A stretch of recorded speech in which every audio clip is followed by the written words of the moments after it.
اهل سنت والجماعت احناف دیوبند په دلایلو کې اول دلیل د قران کریم نه مونږ بیان کړو دغه یو تفسیر هم مونږ بیان کړو اوس دوم تفسیر بیانو امام رازی رحمه الله خپل تفسیر ابن ابي حاتم الرازي په دا کې دا خبره بیانوي دا تفسیر بیانوي وي عن محمد ابن كعب القرزي دا تابعی دا فرمای کان رسول الله صلی الله علیه وسلم او پیغمبر علیه الصلاۃ والسلام با اذا قرأ فی الصلاة چې قرات به کو په مانځه کې عجابه من وراءه د شاته چې کوم مقتدیان ولاړو هغه به نبی علیه الصلاۃ والسلام سره اجابت کو نبی علیه الصلاۃ والسلام سره بدی په یو ځای باندې قرات کو ان قال بسم الله الرحمن الرحیم قالوا مثل ما يقول حتى تنقضي الفاتحه والسوره چې کله به پیغمبر علیه الصلاۃ والسلام بسم الله ویلا بیا به صحابه کرام هم بسم الله ویلا تر دې حد پورې چې سوره فاتحه او سورت دا به ختم شو فلبث ما شاء الله ان يلبث نو ترڅو پورې چې الله تعالی خوخه دا معامله دغه سي جاری او ساری و ثم نزلت بیا د قران کریم د آیات را نازل شو واذا قرئ القرآن فاستمعوا له وانصتوا لعلكم ترحمون فقرأ وانصتوا چې کلام امام څو قران کریم وای بیا په یو وخت تاسو په خاموشي سره هغه تلاوت اوري وانصتوا او بالکل خاموشه کې نه توجه سره قران کریم تلاوت اوري او خاموشي اختیاروي لعلکم ترحمون چې تاسو باندې رحم وشي دا تفصیل مخکې تیر شوی ده الله تعالی د رحمت لپاره دوه کارونه ضروری دي فاستمعوا له وانصتوا کچیرته د الله تعالی رحمت ضرورت تاسو ته نوي بیا تاسو دا کار مکوئ اهل حدیث طبقه نن سبا چې کوم غیر مقلدین دي هغه دا خبره نه مني د وجنه د الله تعالی د رحمت امید دي هم نه ساتي بیا مخته فرمای فقرأ وانصتوا بیا پیغمبر علیه الصلاۃ والسلام قرات کو هغه نه بعد وانصتوا اور مقتدیان بالکل خاموش دینه دا معلومه شوله چې محمد بن کعب القرزی دا تابعی دا او تابعی د پیغمبر علیه الصلاۃ والسلام عمل نقل کړی دا په دې باندې بیا اهل حدیث حضرات مخته یو اشکال کوي اعتراض کوي نو خلاصه کلام دادا چې شروع کې به پیغمبر علیه الصلاۃ والسلام قرات کوو صحابه کرام به هم قرات ور سره کوو دا معاملہ تر یو وخت پورې جاری و تر دې حد پورې چې دا سورت را نازل شو دا آیات را نازل شو واذا قرئ القرآن فاستمعوا له وانصتوا لعلكم ترحمون دا چې کله را نازل شو هغه نه بعد حکم بدل شو نبی علیه الصلاۃ والسلام به قرات کوو صحابه کرام شاته بالکل خاموش ولاړ نو دا دغه آیات تفسیر ده په دغه کې دا خبره بالکل صفه ده چې امام د لپاره قرات ته او مقتدیانو د لپاره بالکل خاموشي ده نو محمد بن کعب القرزی دا تابعی ده د صحابه کرامو اتباع کړی ده بعض خلک بداوي چې یزید شمر حجاج دا خو هم تابعی درې وړه نو د دې خبره د هم منل کېږي نو دا خبره بالکل غلطه ده تابعی آتوای چې د صحابي اتباع کړی یزید شمر او داس حجاج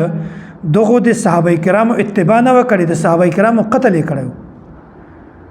د صحابه کرامو سره ظلم کړي صحابه کرامو اتباع نه وکړي خلاف ورزي کړي نو دا تابعی منلو د لپاره مونږ کله هم تیار نه یو نو په دغه تفسیر کې چې کوم تابعی د محمد بن کعب القرزی د پیغمبر علیه الصلاۃ والسلام عمل نقل کړی دا فرمای کان رسول الله صلی الله علیه وسلم او په اصول حدیث کې دا ته مرسل روایت وای تابعی چې یو د پیغمبر علیه الصلاۃ والسلام سره ملاقات نه ده کړی خو بیا هم د پیغمبر علیه الصلاۃ والسلام عمل بیانوي لکه د خپل لیدلوي نو دا ته مرسل روایت وای نو بعض حضرات دا اشکال کوي چې ګوره په دغه کې دا صحابي دا تابعی د پیغمبر علیه الصلاۃ والسلام سره ملاقات نه ده کړی خو بیا هم د پیغمبر علیه الصلاۃ والسلام عمل نقل کوي دا ته مرسل روایت وای او مرسل حجت نه ده قابل قبول نه ده دا اشکال بیانوي. جواب دې دا ده چې په دې باندې احناف، مالکیه او غټ مفسرین محدثینو دا موقف ده چې که یو تابعی داسې وي چې هغه یو روایت نقل کوي پیش کوي نو د تابعی روایت مرسل روایت دا قابل حجت تا خو الته چې هغه تابعی ثقه وي، ثقاحت بیان شوی وي، د تعریف بیان شوی وي، او کچیرته تابعی ثقه نه وي بیا د داسې تابعی مرسل روایت دا قابل قبول نه ده. په دې ځای کې د محمد بن کعب القرظي چې دا تابعی ده او دا ثقه ده، دا معتمد ده. د په باره کې بزرګانو ډېر الفاظ استعمال کړي دي، خخ الفاظ استعمال کړي چې حافظ، المتقن، الشیخ، مختلف قسم الفاظ استعمال کړي دي. نو محمد بن کعب القرظي دغه اگر چې مرسل روایت نقل کړی ده، پیغمبر علیه الصلاۃ والسلام عمل نقل کړی ده، خو دغه روایت د قابل قبول ځکه ده چې دغه صحابي دغه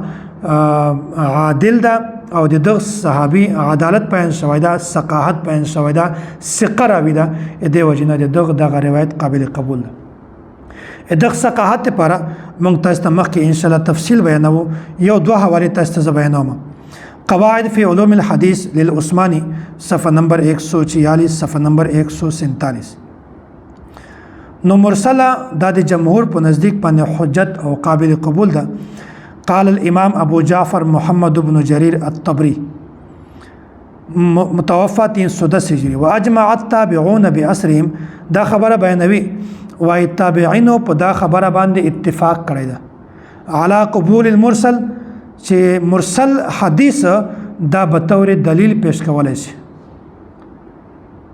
ولم یأتی عنهم انکاره او یو کس هم د انکار نه کړی. ولا عن احد من الائمه بعدهم الى راس المئتين د 200 کالو پورې یو غټ کس هم دغه انکار نه کړی. دغه دا معلومه شوه چې محمد بن کعب القرظي دا تابعی ده، خو ثقه تابعی ده، چا د دم مزمت نه بیان کړي، ثقاحت بیان کړي دا، تعریف بیان کړي دا چې دا شتا تابعی ده. نو دغه وجنه د دوه روایت دا قابل قبول ده. په دا باندې اعتراض کول بالکل بے بنیاد فضول دي. دا یو خبره هم په ذهن کې کېنوي. قواعد فی علوم الحدیث دا د ظفر احمد عثماني رحمه الله یو کتاب ده. اصل کتاب نوم ده اعلاء السنن. دا په 32 جلدو کې دا کتاب لیکل شوی ده. خو دا قواعد فی علوم الحدیث دا د اعلاء السنن مقدمه ده. په دا مقدمه باندې ابو فتح ابو غده تعلیق هم لیکل ده. دا د مفتی محمد شفیع عثماني نور الله مرقده کلاس فیلو او د مفتی محمد تقی عثماني دامت برکاتهم استاد د خپل شاګرد په باره کې دا بیانوي وای لو كنت التفاح لا اكلتك. د محبت یو اندازو وای کچیرته ته مڼه وای ته ما خوړلې وای. نو دا د محبت د پیار د خپل استاد او د شاګرد په منځ کې یو محبت. دا اعلاء السنن دغه کتاب لیکلو وجد شوی. حضرت مولانا اشرف علي تانوي رحمت الله علیه دغه ډیر زیات اهل باطل راتل او دا سوال به ځنه کاوه چې تاسو دا مسله ده په دې باندې د قران کریم آیات نشته، د نبی علیه الصلاه والسلام فرمان نشته، په دا باندې اجماع نشته، دا مسله ده په دې باندې دا نشته، په دې باندې دلیل نشته. بار به اعتراضات کول. بیا حضرت مولانا اشرف علي تانوي رحمت الله علیه خپل یو ټیم را جمع کړ، خلک را جمع کړ او ورته ویل چې د کتاب الطهارت د شروع نه ونیسه مسائل شته پورې څومره مسائل دي، هر یو مسله ولیکي او هر مسله باندې چې کوم دلیل د قران کریم نه د هغه ولیکي، د حدیث مبارکه نه د هغه ولیکي، که په دا باندې اجماع وي هغه ولیکي. نو دا ټوټل مسائل جمع کړي دي، په دې باندې دلایل جمع کړي دي. ډېر جاندار کتاب ده. نو دا د ظفر احمد عثماني رحمت الله علیه یو ډېر غټ جاندار کتاب ده چې په دا کې ټوټل مسائل دي او ټوټل دلایل جمع کړي دي. دا اعلاء السنن ده. او قواعد فی علوم الحدیث دا د دې مقدمه ده. او ابو فتح ابو غده په جیل کې په دغه کتاب باندې حاشیه لیکل ده. نو دا خبره په ذهن کې کېنه ویا چې په دغه تفسیر کې دا کوم محمد بن کعب القرظي تابعی ده، دا ثقه راوي ده. په دې باندې چې کوم خلک اعتراض کوي دا بالکل بے بنیاد ده. د اعتراض د حقیقت سره هیڅ تعلق نشته. یو اعتراض اهل حدیث حضرات بل هم کوي. دوره حدیث کې چې کوم کتابونه مونږ ورته وایو په دې کې یو کتاب دا ترمذی د دغه ترمذی شرح هم عبدالرحمن مبارک پوری لیکلی دا د اهل حدیثو غټ عالم تیر شوی ده. نو په کار ده د موږ علماء دیوبند ډېر کسان داسې دي چې هغه هم د دې شرح نه متاثر شوي دي، حالانکه غلطه خبره ده، باطل ده. باطل که هر قسمه صحیح خبره وکړي په دا منځ کې به یو داسې ګل درته پیدا کړي چې په ظاهره خو به ګل وي، خوشبو به وي، خو هغه په حقیقت سره زهر وي. دی به خبره داسې په ښه انداز سره تاسو ته بیان کړي، خو په حقیقت سره خبره د دوی د مذهب مطابق به وي، د موږ د مذهب خلاف وي. نو کوم کستا چې په خپل مذهب باندې په دغه مسایلو باندې صحیح شرح صدر نه وي،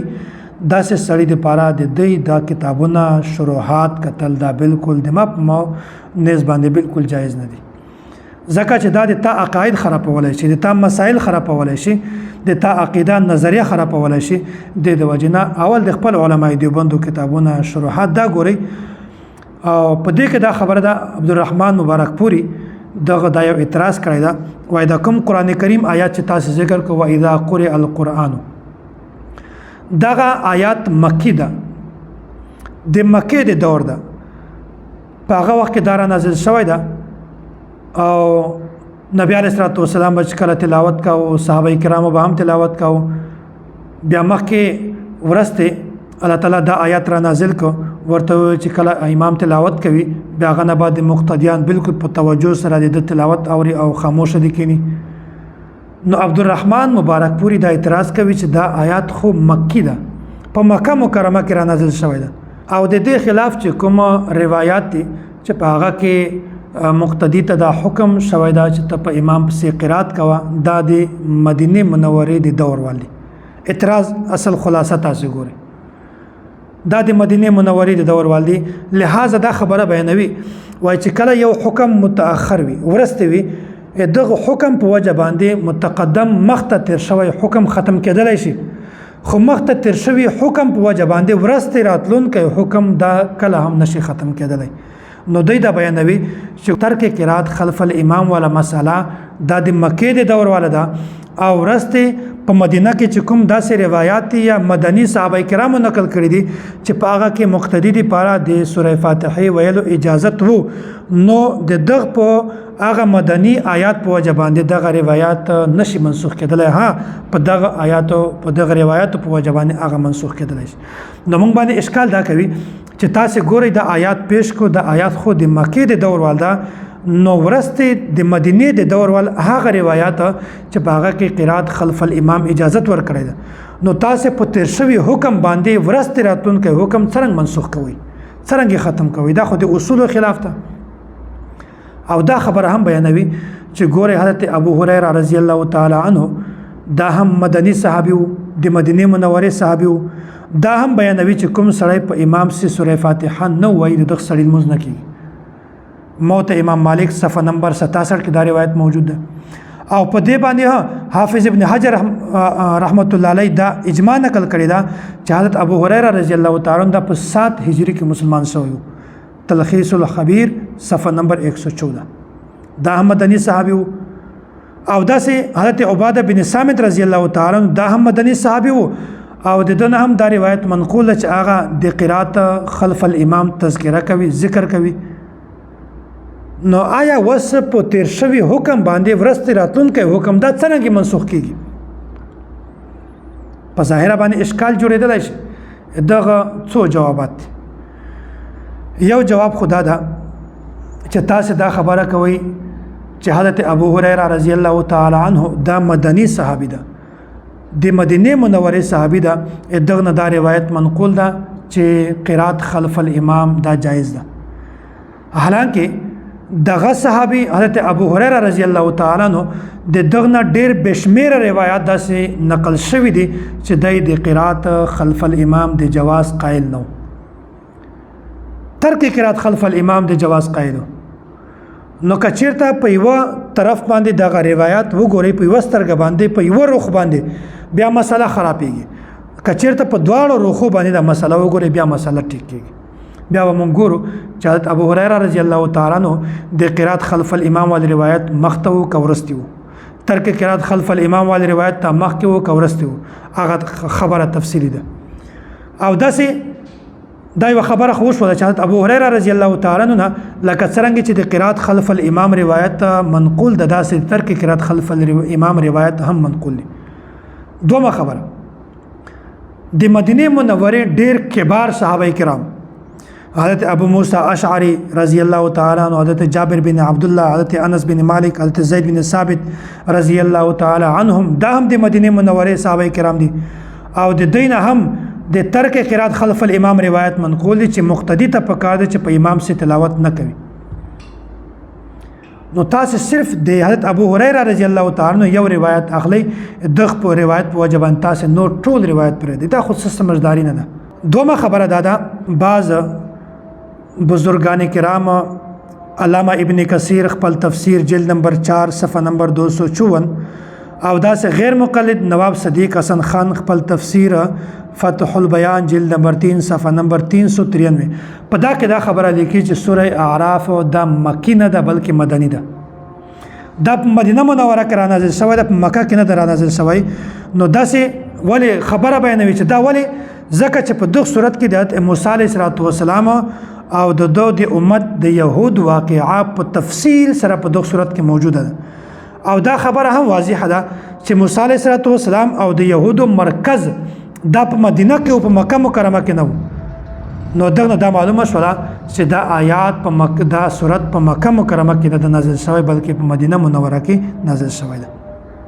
نو لہذا به دا خبره دا اشکال څوک کله هم نشي کولای چې متقدم حکم باندې متأخر حکم دا منسوخ کړی د حالانکه نه بلکې هغه صورت هغه آیات سوره اعراف د مدینه منوره کې را نازل شوی ده او درمه خبره د شان نزول حضرت ابن عباس رضی الله تعالی عنہ بیان کړی دا مروی ده چې دا آیات د منځ په باره کې را نازل شوی ده او ترک قرات خلف الامام کا حکم مدنی ہی ہے و ترک قرات خلف الامام حکم چکم د مدینه منوره د مکه نه ده امام بیهقی رحمت الله علیه د آیات شان نزول بیان کړی دا یو روایت نقل کړی دا روایت تاسو بیانوم روایت تفصیلی ده په دا کې محل استشهاد درته بیانوم عن مجاهد رحمه الله مجاهد رحمت الله علیه فرمایي قال كان رسول الله صلى الله عليه وسلم يقرأ في الصلاة فسمع قراءة فتم من الأنصار فنزل نبی علیہ الصلوۃ والسلام چې کله په مانځه کې قرات کوو بیا د په مانځه کې د یو ماشوم आवाज واورید قرات واورید چې هغه ماشوم د انصارو نو فنزل بیا د آیات را نازل شو اذا قرئ القرآن فاستمعوا له وانصتوا تاسو خاموشي اختیاروي لعلکم ترحمون چې په تاسو باندې الله تعالی رحم وشي کتاب القرات امام ابو بکر البیهقی صفحه نمبر 107 رقم الحدیث 248 نو په دغه روایت کې دا ذکر ده چې نبی علیه الصلوۃ والسلام چې کله قرات کوو بیا په یغزه کې د انصارونو یو ماشوم راغی او یو په زوټه باندې تلاوت کوو بیا دا آیات را نازل شو ماته دا خبره بیان کړه چې انصار د مدینه منوره کې او مکه مکرمه کې دا معلومه شو چې دا آیات را نازل شوی دا په مدینه منوره کې او بل جواب داده چې دا آیات دا مکرر نازل شوی ده بار دو واره نازل شوی ده دغه نزول دو واره ده لکه څنګه چې معوذتین دغه نزول دو واره شوی ده داسې دغه آیات نزول هم دو واره شوی ده مدینه منوره کې د منځ احکامات څخه کله وو دلته هم دره نازل شو او په مدینه نه مخته په مکه مکرمه کې آلته بیا په یو وخت کې منځ جاری وو نو په هغه وخت کې هم د آیات را نازل شو چې کله په یو وخت کې د آیات ضرورت وو الته هم را نازل شو بیا په مدینه منوره کې دوباره بیا ضرورت وو بیا را نازل شو نو دا داسې آیات ته چې دغه نزول بار شوی دا لہذا کچیرته د آیات مکه مکرمه کې نازل شوی وي یا په مدینه منوره کې نازل شوی وي په دواړو ځایونو کې د مستدل جوړیږي تاسو مستدل کله هم نشي جوړېدلی لہذا داسې اعتراض کول دا بالکل بے بنیاد او فضول